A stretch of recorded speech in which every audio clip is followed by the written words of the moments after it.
Yeah, pare. Hala ka, BBM. Magpa-file na kami ng impeachment laban sa'yo. Andito kami ngayon sa House of Representatives kasama ang mga bigating politiko ng Pilipinas. Kasama si Chavit, Mike Defensor, si Atty. Topacio, at papatanggal namin ng ulo ng korupsyon dito sa ating bansa. Panoorin nyo siya. Andyan yung media at ngayon ay magpa-file kami ng impeachment laban kay BBM. Yeah, pare.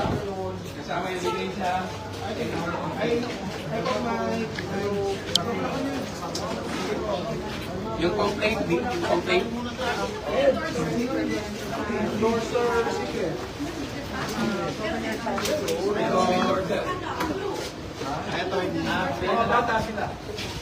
Ngayon ang complaint ko. Ngayon mo lang po.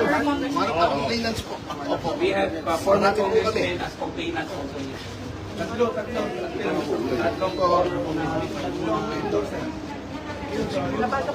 Kaso po. Bob, kasama kayo sa complainant? Oo. Siyempre. Alright, andito na kami sa loob ng Secretary General's Office ng House of Representatives. Sana tanggapin ang aming complaint dahil required siya ng rules ng House of Representatives na tanggapin ang complaint for impeachment laban sa Presidente ng Pilipinas. Yeah, buddy. Yes, Alright, ang ating Kumpanyero Lead Counsel, Tama. Attorney Manny. yeah. At makita ninyo sa inyong harap si Mike Defensor, si dating Congressman Paras. Nasa ating likod si Atty. Topacio. Dito rin si Cathy. Cathy Binek, yeah, buddy. Alright. Alright, andito na tayo. Dapat nilang tanggapin ang ating complaint dahil required yan ng batas. Sana bumalik na si Secgen mula sa kanyang lunch.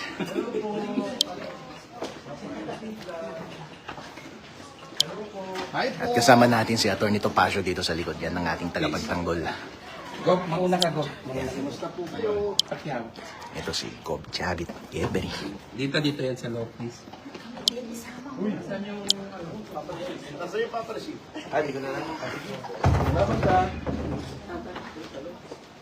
Panyero, Ayun. ikaw Pinafile na yung natin baka mabasa yung ating complaint. dito sa Secretary General's Office ang impeachment Dito pa yung complaint. na magtatanggal ng ulo ng korupsyon sa Pilipinas. Kasama ang mga bigating politiko ng ating bansa si Chavit, dating congressman na Mr. Paras, Atty. Ferdy Topacio, mga bigating general, Mike Defensor, yeah, buddy. Alright. Complaint.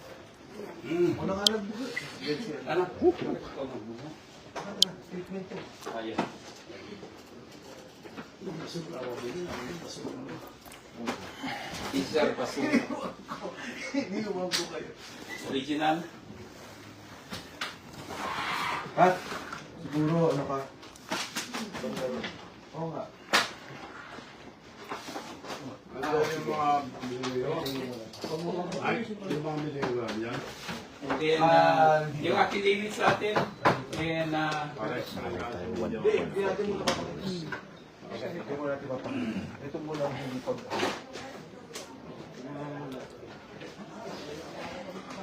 Yung dito na yung mga tao rin, bota nga, walang makita matira. Yung project. Hindi, mas madami ka pang hawak. Marami. Hindi, ito na yung mga copies. Ilang text to? Go, ito yung ebidensya natin. Kanina, naunang nag-file yung Makabayan Block ng kanilang impeachment complaint kaso nga lang hindi tinanggap dahil daw wala si Secgen dito. Pero sir, tapos na ang lunch break. Bumalik ka na dito at tanggapin mo na ang aming complaint. Hindi mo pwedeng tanggihan ng complaint namin dahil ministerial duty mo yan. Wala kang discretion na mag-decline na tumanggap ng aming complaint. At kung wala ka man dito sa office at hindi ka pa tapos mag-lunch, dapat meron kang tauhan na papalit sa'yo na tumanggap. Hindi pwede. Dinidiskartehan mo kami.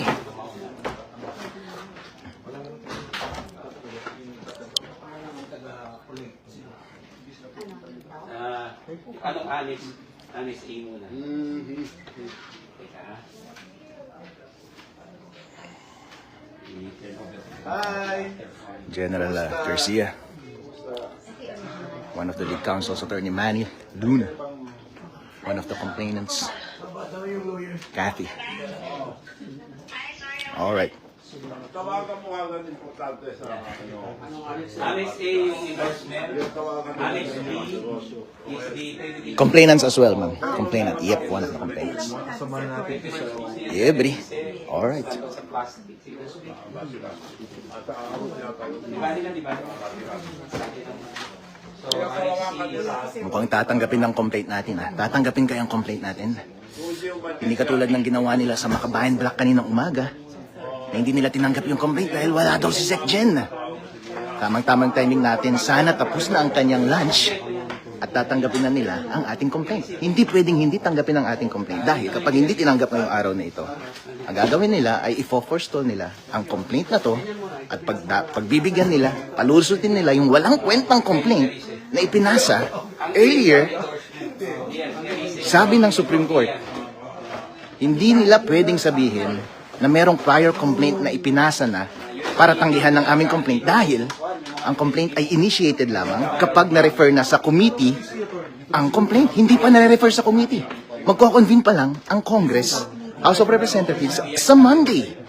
At pwede pa nilang tanggapin ang aming complaint. At dapat nilang tanggapin ang aming complaint dahil kung hindi tinutupad ng Secretary General ang kanyang trabaho. Tulad ng hindi niya pagtupad kaninang umaga sa trabaho niya, sa pagtanggi ng pagtanggap niya ng complaint ng Makabayan Black. Yeah, buddy. Tignan natin kung balik na from lunch Secretary General. Alright. Kahit pati assist. Okay. Yung copy, tanggalin ng copy, mabasa yung papel. It's dangerous. Sino pong mag-receive? Ito yung pinaka-substantive na complaint na ipinasa so far dahil ito ang pinaghirapan ng mga bigating mga legal minds and politicians sa Pilipinas. Hindi katulad ng mga complaint na unang ipinasa na 4 pages lamang at halata lamang na ginawa para i-forestall yung mga substantive complaint na katulad nito. This is a 44-page complaint Yep, buddy. with thousands of annexes. Yep. Dahil kapag hindi nila pinalusot ito at ang pinalusot lang nila ay yung walang kwentang 4-page complaint, ibig sabihin, dinidiskartehan tayo ng mga loko-lokong ito. In other words, alam na this. Yeah. We have the best lawyers and best folks and politicians dito sa ating group. At hindi nila pwedeng tanggihan, katulad ng pagtanggi nila ng Makabayan Black complaints kaninang umaga. So, Secretary General, finish your lunch and come and receive our complaint. Please. Ministerial duty po yan. Hindi po yan discretionary. Required po yan sa rules ng House of Representatives na tanggapin ang aming complaint.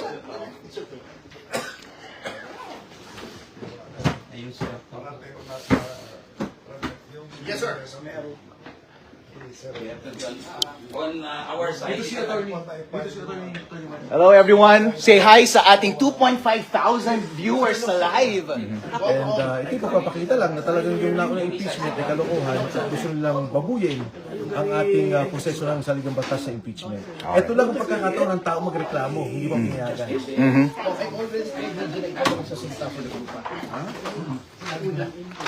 Attorney Topacio, any statement? Yes. Any statement, sir? Sa I second I give my full assent to the statement of Congressman Mike Defensor na talagang sinisigil yung karapatan ng mga taong bayan na sila ay magreklamo.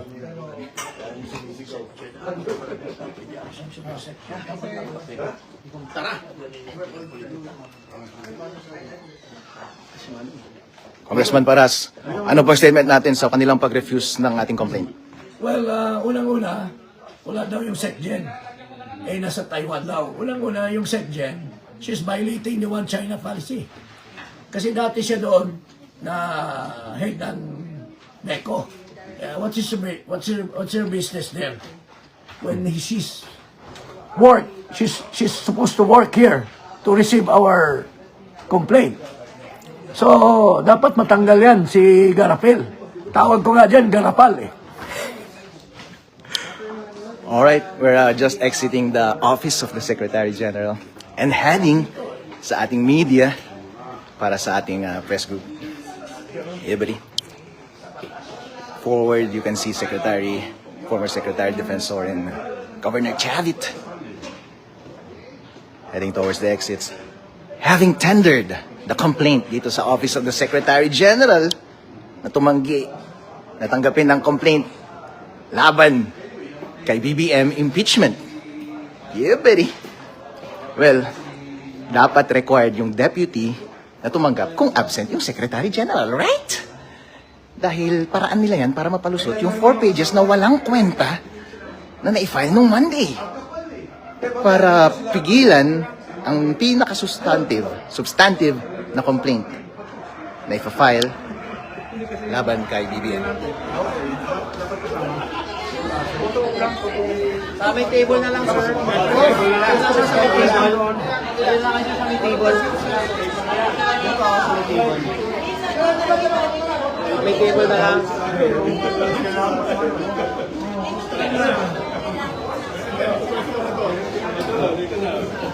Yeah, buddy. Opo, may mga lima. Attorney. Yes, boss. Tapos, at ang sinunod ako ninyo, meron ko yung press conference kasama nga po doon sa mga Kasama ko sa complainant pero sila ang lead. Taga-cover ako ngayon. Traffic sensors. Ayan po,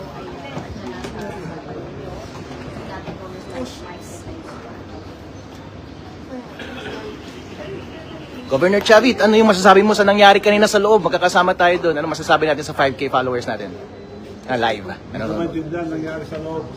Basta ako, bagong dating lang, galing ako sa Ilocos Norte, position ni President Marcos. Walang matino na project, puro ghost project, at puro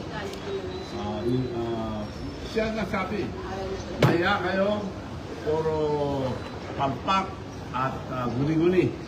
Tama siya, sa Ilocos Norte. Wala akong makita, kagaling ko lang doon. Puro palpak at ghost project. Nasa Ilocos Norte, wala probinsya niya. Distrito ni Sandro, saka si Barba. Wala kayong makita. Kagaling ko lang doon. So, let's go.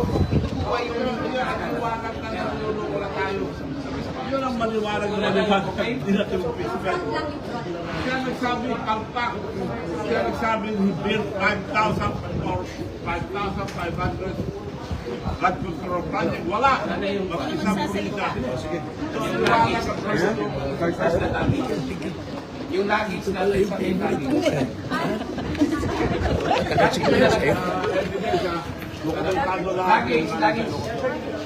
Picture. O yung una mo, tinanggal, pinalbahapos sa nung nangyari. Sino unang magsasalita muna? Wait lang sir, wait lang po. Guys. So, kaninang umaga, Ay, mga Wait lang sir, wait lang sir. Mike, defensor. Mike. Kalipat yan. Mike, explain din ng ribbon. Impeach. kalokohan niya from the party.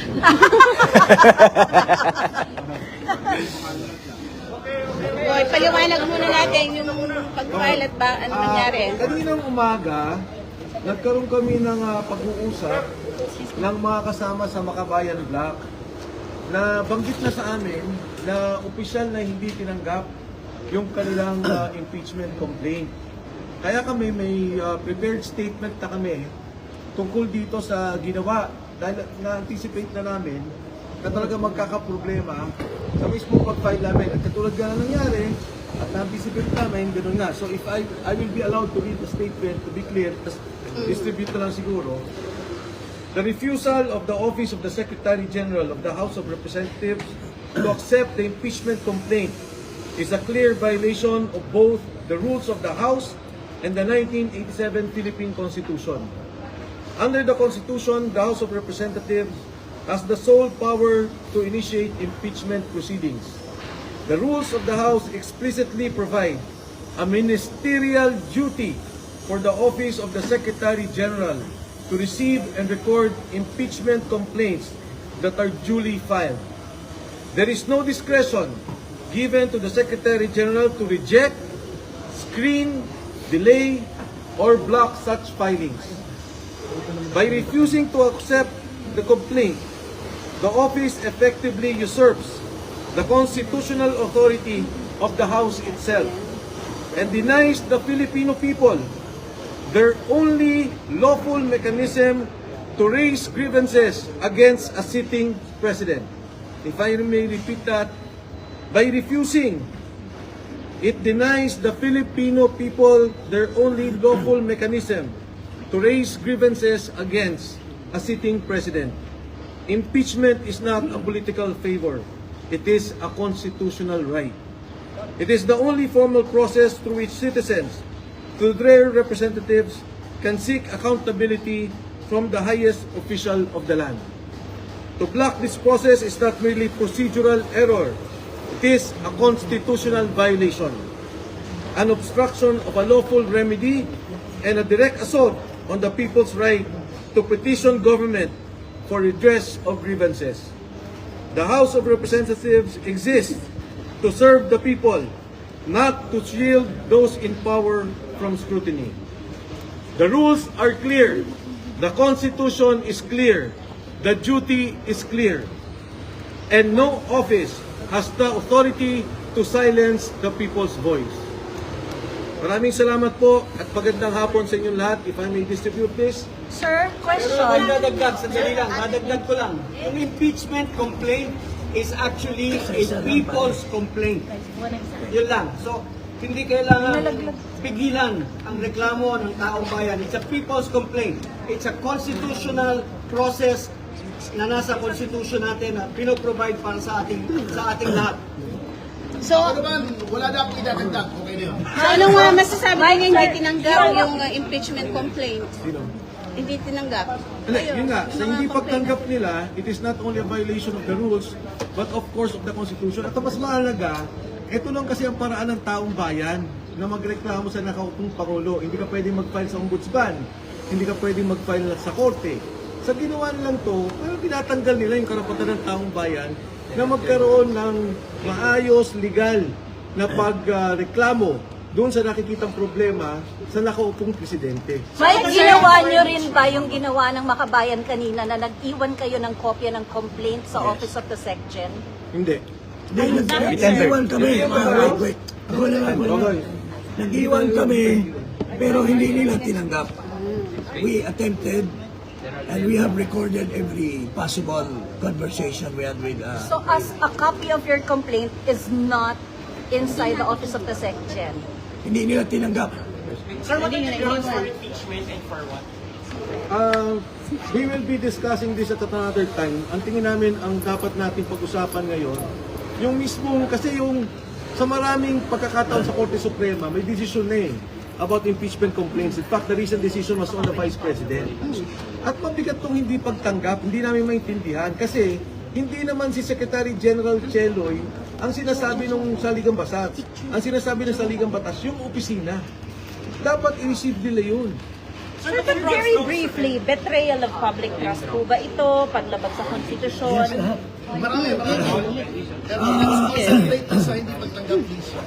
Sino po complainant? Our... Sir, iba pa Parang kakanta eh. Sino yung parang kakanta? Wait lang. Kasi ako paus eh. Our impeachment complaint encompasses almost all the ground except for treason and bribery, I guess. But culpable violation of the Constitution, betrayal of public trust, graft and corruption, high crimes. These are all embodied in our complaint against Marcos Jr. Sino po yung complainant, sir? Ano yung offenses, sir? Offenses. Ano yung offenses? Sa ngayon, we will call for a press conference tomorrow. Press con kami para... Para i-discuss yung details, pero sa ngayon yung statement namin, ang hindi Endorser lang, pagtanggap- sir. Endorser. Pati yung endorser, kasi may endorser kami nandito. Pero siyempre, tatlo. Siyempre, nung nakita namin, nung na-report kami na Makabayan Black, and may mga kasama tayo sa Committee on Rules, dun sa nangyari, medyo nagulat na kami. In fact, nakita nyo naman, mali-malita yung dala namin. Pero kung ganito yung mangyari, napakapangit naman, hindi maganda. Sigurado kami, yung first impeachment complaint is a scam complaint. At yung Makabayan Black, genuine complaint yun, sinusuportahan din namin yun. Yung complaint namin is a genuine complaint, full of evidences, dapat tinanggap ng Congress. Sir, for the record, sino lang? Hindi namin babalik. Sir, sorry, bakit tayo bang i-divulge yung complainant? Ayaw ni Jing ako mag-conclude. Pero pag-iisipan pa namin. Pero as of now, dapat it should have been accepted, period. Sir, for the record, ilan at... No, they're not. No, they're not. Sir, ilan ang complainants at sino-sino? For the record. Ang mga complainants. the complainants? Yes. Oh, yes. Okay. Lipat lang muna. Wait lang. Dito ka na, dito ka na. Dito na sa pahali na lang isa. Sa gitna na lang siya, Tony, sa gitna. Attorney na lang pala lumipat. Para high crimes, graft and corruption. The complainant in this case entitled in the matter of the impeachment of Ferdinand R. Marcos Jr., President of the Republic of the Philippines, Manuelito de los Reyes Luna, yours truly, Jacinto B. Paras, Ferdinand Estopacio, Michael T. Defensor, Harold Respicio, Mary Catherine Diaz Binag, and Virgilio R. Garcia. Is it fair to call you supporters of the Vice President? Is it fair to call supporters of the Vice President? We are not supporters of the President. Of the Vice President. Of the Vice President. We are not supporters of the President, but we respect the office of the Vice President because he's the elected official of the land, second highest official of the land. We are citizens of the Philippines and we are exercising our constitutional duty to file this impeachment to question the betrayal of public trust, culpable violation of the Constitution, and graft and corruption and other high crimes of the incumbent President of the Republic of the Philippines, President Ferdinand R. Marcos Jr. Pero is it right to say na kayo po ay pro-Duterte group na nag-file? Irrelevant yun eh. Because this is not ano. Tatanungin kita, kuya. Saan ka? Pro-Philippines? Pro-people? I'm just... Yeah, that's why I'm asking the same question. Bukas na Can I mag-press just answer that? This is a people's complaint. This is a people's complaint. Walang sakalag yan, Wala. This is a complaint of the people of the Republic of the Philippines. Sir, bakit? Excuse us. Sorry. Tomorrow we will have a Meaning of the ribbon. Yung ribbon, please. Sir, ribbon. The ribbon. Impeach. Impeach. Impeach. Actually po, this is the same color of ribbon that we wore during... Sorry. Hindi mo Kaya salamat na, sir. Nakaupo na yun. Hindi ba yung ribbon? Sir, yung mic kasi, sir. Okay, go ahead. Actually, this is the same color of ribbon that we wore during the successful impeachment of then COMELEC Chairman Andres Bautista Jr. Impeach to eh. Impeach. Yun lang. Sir, bakit bawal pa i-reveal kung sino yung endorsers, sir? Bakit bawal pa i-reveal kung sino yung endorsers? Ayaw ba nila until received, syempre. Sir, ano particular act? Dali, picture, hawakan yung mga complaint. Oo, sir, related ba sa budget? Related sa infra budget? Related ba sa infra budget? Lawyer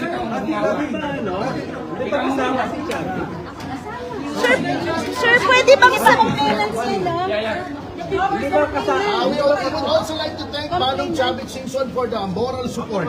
Moral support lang? Complainant also. Hindi, syempre, moral support din. Complainant ba si Goff? Go. Complainant si Go. Wala kasi siya, sir, dun sa listahan. Doon siya nandyan. Doon sa ano. Mare, Sir, wala siya sa Governor is part of the listahan. impeachment of the complainant. Attorney Respicio. Pwede ba Sir, is the complaint related to the infra budget? All the budget. The entire budget. All the violations. 2023 ito. 2025. Hindi, para lang, ano lang, overview lang. Pakaganan yung complaint. 2023 GA, 2024 GA, and 2025 GA. Included. we don't know. Paki-forward yung complaint. Attorney. Secret. Takot sila, hinaharas sila eh. Upon the request, we have to respect their wishes. Thank you everyone. Salamat. Then, paki-forward lang yung complaint. No, the complaint, iganon nyo, medyo malay. Yan. Oh, hawak na kayo. Yan, padali. Yung complaint, pakimpleto lang po, Para Oo, lunch tomorrow, Max. Ikaw na.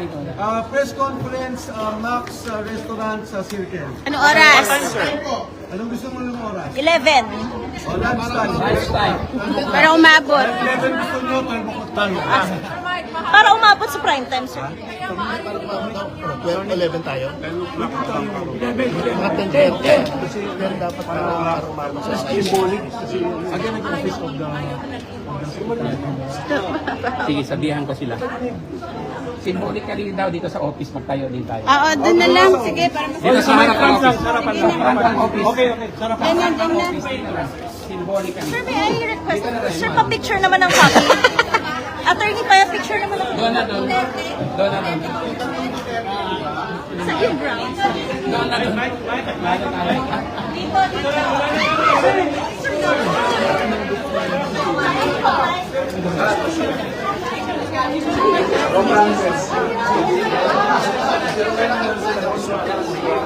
pointless din eh.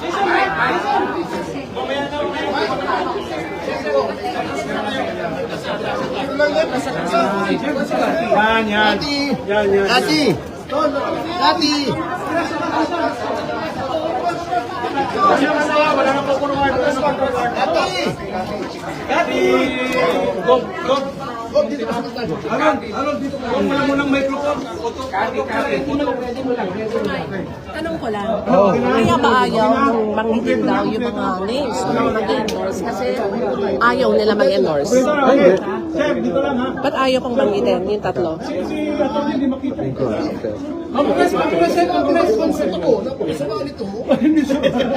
Okay, ready. One, two. Ano slogan? Huwag mo ng microphone. Wala ba slogan? Slogan. People's impeachment. Ayan, sige, go. We are here for the people's impeachment People's impeachment. of Marcos. Parang puro paus na kasama ko, no? Ulit, sabay. This is a people's impeachment against Take three. One, two, three. This is a people's impeachment complaint against incumbent President Ferdinand R. Marcos Jr. for culpable violation of the Constitution, betrayal of public trust, graft and corruption, and other high crimes. Salamat po. Okay, thank you.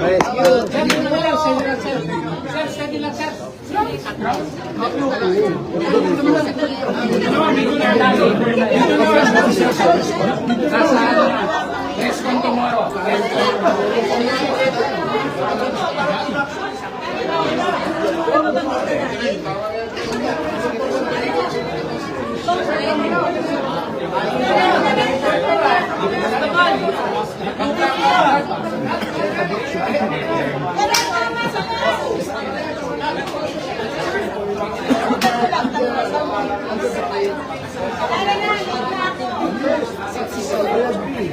I agree. Kasi nung nag-usap nila ng Kabayan Black, sabi ko sa kanila, sabi ko, magpa-file kami, gusto niyo bang mag-endorse? Sabi, hindi, magpa-file na rin kami ng sarili. Sabi ko, okay lang. Sabi niya, sige, baka okay kung consolidate. Kasi syempre, good faith lahat yung usapan. Kanina lang yan, sir. Kanina lang. Ay, hindi. Nung ano pa, nung nag-usap kayo ng mga Kabayan Black, mga 4 days ago. Tapos kanina, nagulat ako, nagtawagan kami. Hindi na-accept yung kanila, hindi receive. Ako, ha? Sabi niya, accept ko na nangyari. So they were, kinausap sila, katulad kami, kinausap din kami, that they were not authorized to receive. Sir, your fear also is, sir, pag na-transmit sa Monday, mababar na po yung impeachment complaints. Hindi niyo ako mababar. Yes, kasi, alam mo, technically, pagka nag-receive dito, at hindi na-transmit kagad yun, at dun sa hapon naman, they are able to put it in plenary and refer to the Committee on Justice under the Constitution, impeachment na yun. That is Initiated na. initiated ng impeachment. And sir, yung kayo po ba yung sabi kanina na substantially hindi po yung complaint, yung first complaint, at wala po kayong kinalaman at all with lawyer Andre De Jesus? Nakita ko lang yung mga nilagay nilang complaints. Pero wala akong nakita mga evidences on that. Yung nga, substantially baka kulang. So parang ang point ko, kung kunyari normal na procedure ko, all the complaints within the 10 days as mandated by the Constitution should be accepted. And then para yung Committee on Justice, if they want to consolidate, they want to take up another one, dismiss itong isa, di ba? But usually, like every other bill, if the bills are all about one subject, we consolidate it and we try to enhance the provisions. Ganun dapat ang gagawin. Kung talagang sincerong proseso yung ang gagawin natin. Sir, anong dahilan bakit yung tatlo na supposedly endorser ninyo parang natatakot? Hindi naman sila natatakot. Sinabi lang ni Jing Paras yung kanina na, of course, lahat na mag-endorse matatakot naman. Kahit naman sino naman sa presidente matatakot. Pero ang feeling namin kanina, kung hindi ito i-receive, walang point hanggang balain namin kayo. Nandito sila sa Kongreso sa ngayon at naghihintay sila kung anong mangyayari. And like what we expected. In fact, makabayang Black is waiting for a recall. Sabi lang, pag di-receive kayo, sabihan nyo kami. Siguro pag di-receive kami, mahabol din sila. So, ano na lang ba yung composition ng endorsers? Majority, minority, and From what I understand, mix na majority minority. sino po mas marami, sir? Ayun. Majority. Ay, sir, Sir, kung sabi ka- determined po kayo na umihain ng impeachment, pati pa kayo babalik sa Monday. Walang point eh. Ako personal ko, I cannot speak for the group. Kasi, ang nakalagay sa Constitution, the office of the Secretary General. Ano ibig sabihin eh, kung bumiyahin siya, di ba? It's the office. In fact, it can just be received by any person Not here. a person. By any person, and then i-refer na agad kay Speaker. Ang sabi naman sa Constitution, under the Constitution, Speaker within 10 days, dapat ibato niya sa plenaryo. Sa plenaryo naman, within 3 days, iba to sa Committee on Justice. So it's not the person. So for me, the fact na hindi in-accept, naman ako ba makaawa pa on Monday, maghintay dito eh. Di ba? Even if they accept it on Monday, pag tinake up naman yung isa na, wala ka na din. So, opposition mo, hindi na file? Opposition mo, hindi na I think we have to study our other legal options. Sir, kanina nabanggit sa young lawmakers, freshly term neophyte lawmakers po ba ito? Unang termino ba? Oo, freshly term. Yung tatlo, sir. Mga fresh. All three. All three, sir. Fresh. Yung dalawa fresh, yung isa hindi na masyadong fresh. Kayo na lang. So, hindi na po kayo magpa-file sa Monday? Or iniwan ano po mas status? Iniwan yung complaint kasi Walang iniwan. So basically, sir, but you tried. Yung lawyers kanina, sabi ko, ano po, ba't mo iiwan kung di pa wala din naman ibig sabihin. Okay, sir. So, ano pong complaint? Kasi lumalabas kayo, sir, ng position. Pag nag-file, kahit the next Monday, ibig sabihin, wala tayong katawagin ng third impeachment. Hindi, basta ang position ko, we will use other options, legal options. We have other legal options. Well, if we go to the Supreme Court, that's one legal option. Pero para pumunta pa ako dito and di ba, makasali pa ako dun sa Moro-Moro, hindi na, ba't ko pa gagawin yun? Hindi na nga makalakad si Ferdito Pacho at si Bob Chago, tapos papabalikin pa dito.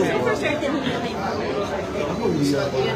Tingnan niyo si Ferdito Pacho, nakaroon niyo. Kayo, sir, pero... Ang layo namin, pinagalingan namin, oh. Pero, sir, marami kayo doon sa group eh. Pero yun, isa ka lang. Oo. Hindi ka na magiging position.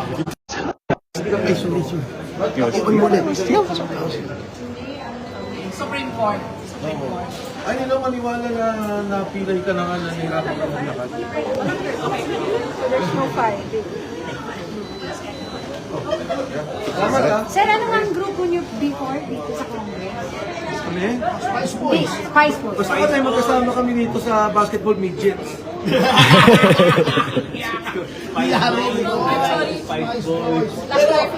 Pero for the record, siya yung pinakamukhang bata sa dating Spice Boys.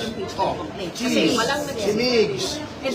There was never a first impeachment complaint. Because under the Constitution, the first session day is Monday.